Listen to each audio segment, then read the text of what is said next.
Hey Braden, today we're going to read in the book of Matthew, chapter 14, verse 13, and then also we're going to read 22 and 23.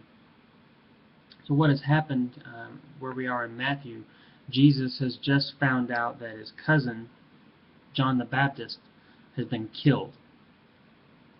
And so this says, when Jesus got the news, he slipped away by boat to an out-of-the-way place by himself.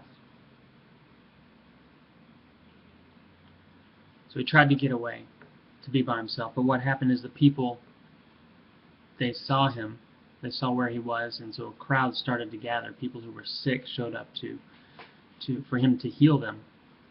And so he ministered to those people, and he didn't get his time by himself. And then in verse 22 it said, and this is also where after he was healing the people and it was getting late in the day, and his disciples said, let's send the people home. Let them go into town and get something to eat. And Jesus said, well, we'll just feed them right here.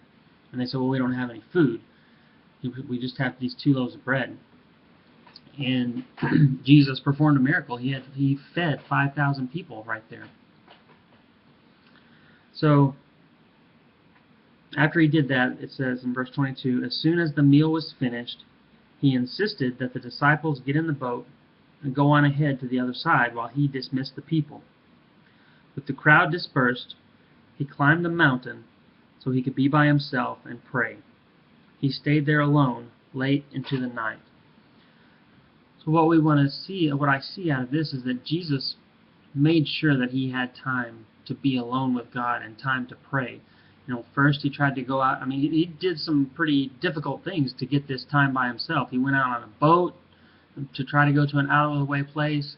That didn't work, so then in the end he ended up, instead of going to sleep, he climbed up a mountain, and he had his prayer time there. So he did some pretty physical things just so he could have time to be with God. And he sacrificed his sleep. Instead of going with the disciples across the river or across the lake in a boat, he actually walked.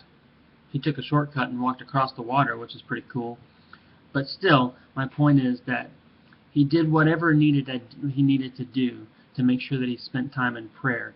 And so we should take that as an example. We should also make sure that we're doing everything that we can, even though we're busy, even though we have a lot of things to do. So did Jesus.